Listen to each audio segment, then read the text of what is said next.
welcome to my channel. I'm Laura and I am so happy that you have joined me for my week 11 intermittent fasting journey and lifestyle. So this past week, guys, was spring break and I knew this wasn't going to be a really good week for me because of everything that I had already booked and planned. So let's get into how bad it really was. I did finally hit a 72-hour fast, first one. So we fasted Monday and Tuesday. We went out of town to Florida Tuesday to go see a foreigner concert in St. Augustine. So we left Tuesday morning, went to Florida, did the concert Tuesday night, and came home Wednesday. And I fasted all the way through. And when we landed Wednesday afternoon, got back into Houston, we went to Texas Roadhouse, and that's where I broke my fast. Finally hit a 72, little over hour fast, and I enjoyed my steak and salad and potatoes and rolls. I did. It was so good. Then I fasted again from Wednesday night through Thursday up until Friday, and that's where everything lost control. Friday, I broke the fast of like a 40, I don't remember exactly what it was. I'll have to go back and look. It was either 40 or 48 hour fast. And I told you guys last week, this weekend was going to be a little different because I had 3 races. I had a 5K Friday night, a half on Saturday, and a half marathon on Sunday. Now, when I'm running that much, there's no way I cannot eat. I have to feed to have the energy to do those kind of miles. So I ended the weekend with 29.3 miles in 3 days, and this morning I'm hardly moving. I'm walking like an 80-year-old, no joke. Trying to get up the steps on the bus this morning was painful, super painful coming up and down those steps. So I decided I'm just going to get home, make a quick video for you guys, and I'm going to lay down and rest. My body is exhausted. And for us to have spring break, you'd think it'd be a restful time, enjoy. No, Laura just went, and this week I'm going to have to catch up on my rest. So 3 days of running, had a great time, really, honestly. I do love this race series that we have in Seabrook. Every year I try to do it. They have all different distances of races. You don't have to do a half. Saturday they have a relay race, a 10K. Friday's a 5K. Saturday's a 10K marathon relay, a full marathon, a half marathon. I mean, they just have all kind of different distances on Saturday. And then Sunday, it's a half marathon and I believe a quarter marathon. So there's and a 5K on Sunday. So there's tons of different races you can choose from. You don't have to do a half. I just like to do the Pelican race because you get an extra medal for doing all 3 races. Yeah, that's what hooks me every year is the bling. So I got all my extra medals, got all my bling, but I am definitely paying for it today. Pain. I'm telling you, my body, I'm so out of shape and I don't train like I should. And my body is letting me know it's not liking me too much today. So how did the weight go over those few days? Up until Friday, I was doing really well. The weights weren't that far off from where I was at the beginning of the week. I think last week when I weighed in with you guys, I was 192.4, I believe. And for the next couple days, I stayed there. I was 192 for a couple of days. And then on Wednesday after my refeed, I went up to 193.6, I believe. And then Thursday I'd fasted, so that hung pretty well in that same area. And then Friday, after the 5K, a group of us went to get dinner and we went to Olive Garden. And there I had a tour of Italy and a salad, and to sort of have some carbs, which I don't really do that for my races because I don't know. I've got enough fat on my body. I don't need to carb up anymore. You know, used to when I first started running, that was the big thing. Got to carb up the night before a race. Whatever. It's really bull malarkey. But anyhow, we had Olive Garden Friday night. And so I did the half on Saturday morning. And then after the race, they have a slew of food. So there was hamburgers and hot dogs, Cokes, let's see what, oh, red beans and rice, and fruit bars for like a little ice cream treat.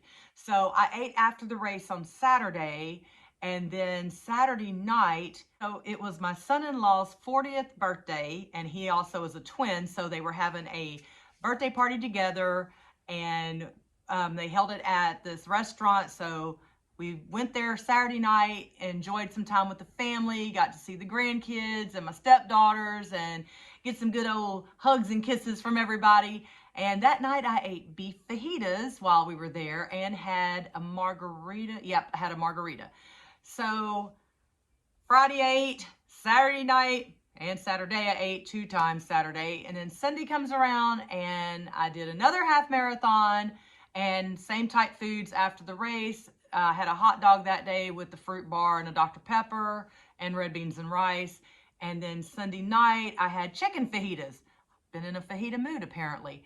So I've eaten 3 straight days, several meals, and yes, I was doing a lot of exercise, a lot of running and walking. My body is swollen. I am inflamed. I am super sore. I am dehydrated. So I know all these things factor in what that scale showed this morning. And it doesn't bother me because I know a lot of it is all the above. You know, some of it is a little weight, a lot of it is water weight, and all the salt and inflammation. So as of this morning, when I weighed in, I was 198.6. So that is a 4.4 weight gain, which to me, I know it's not true weight, so I'm not worried about it. But as of today, I am back on my rolling 72s, or let's be honest, 60 somethings. Because while I'm working, I seriously doubt I'm going to hit a 72. But first day back to school and back on track. So we're back to fasting. So we will see how the scale fluctuates this week as I get back into the groove. And hopefully it'll start moving down again. And by the end of the month, I can see some more weight loss. So that's what happened this week. That's where I stand. We had a good spring break. It's been a lot, but overall it was good. And I am, like I said, I'm super exhausted and tired, but when am I not? So I'm not even going to worry about it. I'm just going to tell you all a little side note, which has nothing to do with anything weight related. But just in case, I don't know. I just want to vent about it a little bit. Tuesday, when we landed at Jacksonville Airport in Florida, went to get the rent-a-car, and they had no regular gasoline cars left. All they had was fully electric cars. Now, if some of you out there have y'all's electric car and y'all love them, hooray for you. I am not a fan. And after this trip, I will never own one, never want to drive one again. Done. We were there 24 hours. It was a turn and burn trip. All they had was fully electric cars, and the kids like, this is all we got, you know, sorry. Okay. I know nothing about these cars. How do you charge them? I know nothing. Oh, there's a piece of paper in the car. You just scan the barcode. It'll tell you all the information.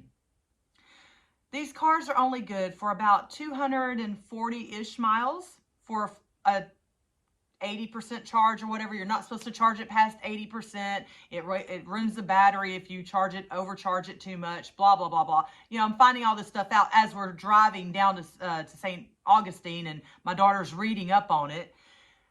Charging stations. You scan the barcode and it shows you all these charging stations. Tell me why we went to 3 different charging stations and none of them were compatible with the car we had. The whole trip, this car stressed me out so much in this 24 hours. I didn't know if we was going to make it back to the airport. And finally, at one point, we're 61 miles from the airport. And I told my daughter, I was like, you know what? Let's just go back. We didn't get to go see anything or do anything extra that I had planned on Wednesday morning because I didn't know if we had enough charge and we couldn't find a charge station to charge back up. So we're just heading back to the airport.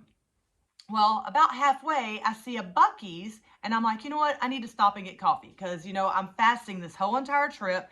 So I'm already irritated because I can't eat, right? And now this car is on my mind. That's all I can think about. If we're going to make it back, do we have enough charge? Blah, blah, blah. So I pull into Buc-ee, and here's all the Tesla chargers. Well, that don't work with a Chevy Bolt. So I was like, for real? You got Teslas, but you don't have anything else? So we make the curve to go around the corner, and off to the left, way on the side, there was about 4 or 5 EV charging stations, which is what we needed. We finally found one. So we pull up in there, and we're trying to, and let me tell you, every time you go to a charging station, you have to download the app for that charging station. And then you have to put your credit card in, then scan your phone at the charging station. And then you can unplug and plug into this car just for it to tell you that this station is not compatible with your car. I'm telling you guys, it was the most frustrating thing I have been through in quite a while. I was over this car. So we get to Buc-ee's, found one, put the app in, get the card in, get it scanned, and everything's ready to go, get her plugged in. There was a little lady sitting in a car next to us, and she come over and she was helping us. It looks like y'all are new at this. Oh yeah, one and done. I don't ever want to do this again. So she helped walk us through it, got us all going, and it's going to take an hour and 11 minutes to charge this sucker up. An hour and 11 minutes. We only had about 45 before we had to be gone to make it back to the airport in time to drop the car off. So we go inside Buc-ee's, walk around, get our coffees, do a little shopping, whatever, killing time waiting on this stupid car to charge up when I could have put gas in for 5 minutes and been on the road and gone, right? So as we're talking to the lady, she tells me, she says, yeah, I'm a photographer. I charged my car this morning for 40 minutes. It usually takes about 40 minutes to charge mine. I charged it this morning. I went and did my photography shoot and everything. And now I'm come back. I'm on my way home. So I'm going to charge it again, so I'll make it home. And I'm listening to her and I'm thinking to myself, you've wasted an hour and a half of your day, basically, charging a stupid car. Time is money. I'm sorry. I DoorDash in the evenings. I can't just sit there and go, oh, let me go charge my car so I can go hit a few more DoorDash. This is stupid. I'm telling y'all, I will never. If you have one and like it, good for you. It will not be on my agenda ever. They're going to have to force me to do an electric car. Give me my gas, I was so frustrated. I mean, honestly, I think it was more of a godsend now because I've got all these travels coming up in summer. And if I had got to Delaware or Philadelphia where I'm renting my car and I'm hitting 6 different states in 6 days, and I had to find charging stations through every single state that may or may not work for this car, I would have lost it. That car would have been left on the side of the road somewhere. I'm telling y'all, as frustrating as this car made me in that 24-hour period, there's no way I can do a 12-day trip with a fully electric car. No way. Because we are going from Delaware all the way up to Maine in 12 days. And so it was like the Lord was telling me, you need to check in with your cars for this summer and you don't want to have this happen on that trip. So I did. I called every rental that I have this summer, put in my file, no electric cars. So that is my rant. It has nothing to do with weight loss, but I just want to let you guys know, if you ever get stuck with an electric car, it's not as easy as they claim it is. Not at all. And I am not happy with it. I left a horrible review. I did not want the car to begin with, and this is what I got stuck with. Never again do I want one. So anyhow, that's Laura's rant for the week. I'm done. I'm back to school. I have my gas car. I know how to put gas in my car, and I can go. I am all about time. I mean, I don't have enough hours in my day, and there's surely not enough hours for me to set 45 minutes to whatever and charge a car every time I need electricity. Oh, and we still had to pay $11 for that 40-minute charge on top of. So really, how are you saving money? Time is money. Okay, enough. Anyways, just want to throw that out there. I know there's people that love them. I know there is. And I get it if you live a few minutes from your home and you have a charging station at your house. I get that. But this did not work for me. Anyways, guys, I'm gonna let y'all go. That's my video for this week. Yes, it's a weight gain, but I'm okay with it. We'll see what I do next week. I'll talk to you guys later. Love y'all. Bye.